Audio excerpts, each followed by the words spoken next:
Hi everybody, welcome back to Island Outdoors 1, and today we're going to look at the Condor Bushlore.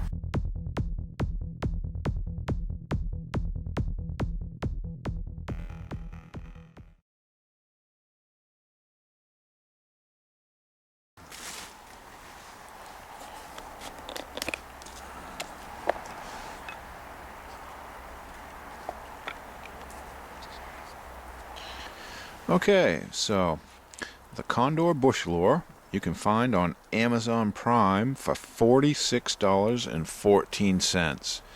But I recommend you look around and shop around for this knife. You can find this knife for around $30 to $35 if you watch the price. And I've noticed on Amazon the price rises and lowers. And I'm not sure why they do that. I don't know if it's from demand or what, but nevertheless, the actual part number on this knife is CTK 232-4.3 HC. And this knife was made in El Salvador. And a little about that is Condor. His heritage originally comes from a German knife company, and the German knife company wanted to expand to different parts of the world, and they ended up moving to El Salvador and started with some German machinery making knives down there, and they're still there today, churning out beautiful knives. And this knife does not come with this leather lanyard. It does come with a lanyard hole. It does come with a leather sheath, but it does not come with this dangler. That's something I added. And let's talk about the sheath, and we'll get that out of our way. This, in my opinion, is a beautiful leather sheath. Very thick, robust, well made. You can see it has a rivet there and great stitching, thick welt, nice riveted belt loop, and there is your El Salvador stamp, and here is your Condor stamp. And very nice thick leather, and it does not come with the dangler again. It just comes with the belt loop, which is very robust and fits a nice wide belt. I, however, prefer a dangler for most of my fixed blade knives, just for the mere fact that if you're familiar with wearing a fixed blade knife and just sitting down or resheathing your knife or taking your knife out of the sheath without a dangler sometimes can be a little awkward. A lot of times you sit down and the knife in your sheath will hit the ground and bunch up right up on your pants and be very uncomfortable trying to sit down. But with a dangler, it articulates it around the dangler, so it can conform to, if you're sitting down, it'll kind of bend to the more comfortable angle where it's not affecting your belt at all. Plus, it lowers it down. What's that? 3. Oh, this is roughly 3 inches lower, probably, down on your belt than it would be if it didn't have the dangler. And what that means, you don't have to reach so high up on your belt to try to get this knife out and then pull it out of the sheath. So it's down a little bit more where you can manage it. And with your offhand, you can also grab the knife sheath that is on a dangler, and you can pull it to make it easier to pull out horizontally, and then you can you'll have to try it to see if you like a dangler, and but I do. And this was just a cheap modification. It's a split ring, one of the biggest split rings I could find around my house.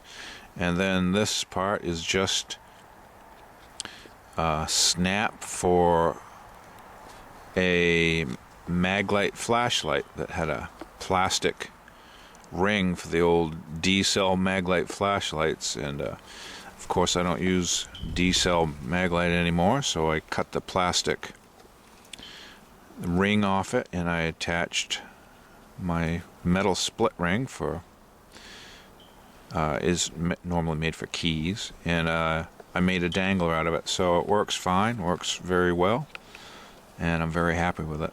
Very happy and impressed with Condor knife sheaths. They're, in my opinion, beautiful and well worth the money that you pay for the knife and the sheath all in one. So let's get that out of the way and look at the knife. This knife, you may notice, has kind of a gray finish to it, and normally it does not come like that. Normally it comes with a bead-blasted satin finish that has a clear coat on it, and they clear coat the steel, and it's a high carbon steel. 1075 is the make of the steel. It's a 1075 high carbon steel, so it's prone to rust. It's not a stainless steel. So Condor coats their knives after they bead blast it with like a clear coat type of paint, I guess it is, and that keeps them from rusting, before they get to the customer. And what I did is pretty much removed that clear coat, and I forced a patina on this knife by soaking the blade in boiling vinegar, and that creates the good rust, not the bad rust. It creates a blackish type, grayish black rust, which is actually a type of, it's a patina that protects your knife from rusting as easily, but you still need to keep a nice coat of oil on it at all times, or your knife is going to rust. So yeah, on this side there it says Condor. This side, El Salvador, and you can see it's they call this, what do they call this grind? It's a Scandi grind, I guess you would call it. It's a Scandi grind, and I have stropped this one a little bit, but anytime you strop a Scandi grind, you're changing it from a true Scandi grind, and you're kind of putting a micro bevel or concave edge on it. But the true way to maintain a Scandi grind is just to sharpen it and not put a micro bevel or any kind of stropping or micro bevel you put on this makes it much more difficult to sharpen the way it was intended to be sharpened, which is the full width of this Scandi bevel here, because you have to take off more meat of that blade to get down to the actual cutting edge that you stropped. I'm not an expert, and definitely I'm not great at explaining what I'm trying to get across to you, but the beauty of a Scandi grind is supposed to be its ease of sharpening. So, and how you do that is just lay that bevel on a stone and you do not have to guess the sharpening angle. You just lay the bevel on flat on the stone and you sharpen from there. So I really like this knife. I actually sanded my walnut handle and I soaked it in boiled linseed oil to try and give it some waterproofness and anti-blistering characteristics. You can see we have brass rivets, and we have a lanyard hole that is lined with a brass tube. You can see this is a full tang knife, and I don't know if that shows you the contour of the handle. Very comfortable wooden handle, very nice, feels great in hand. I really like this knife, and like I said, this was right around $30 to $35, I believe, when I got mine. So I mean, yes, that's a lot of money to your average Joe, but by knife standards it's really not a lot of money. So this is a good bushcraft camp knife, and kind of a, if you wanted a knife to beat on, this is kind of the way to start. It's not too expensive, and if it breaks, you're not going to be out a lot of money. But on the other hand, if you take fairly good care of it, it should last you a long time. And I've used it quite a bit, and I enjoy putting the patina on it, and you could even do a mustard patina and make a kind of a camouflage pattern design or tiger stripe design, whatever your imagination lets you do. You can also get this knife from Condor with micarta scales on it, and they're kind of a green micarta, very nice, but they are like $20 or $30 more on top of the original price. So you're talking, probably a $60 or $70 for the micarta scaled version, and it's still $10.75, which I would have liked to seen the micarta scale version with a $10.95, but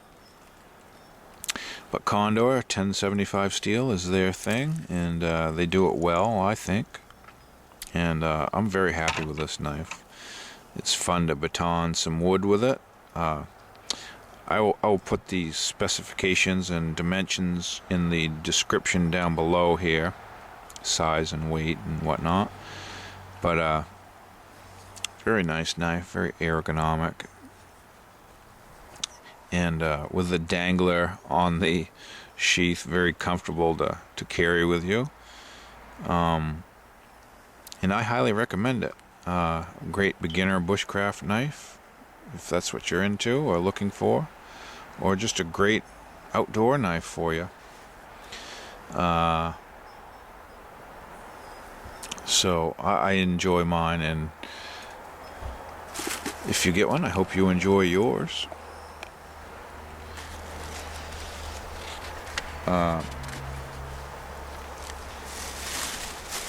Next week,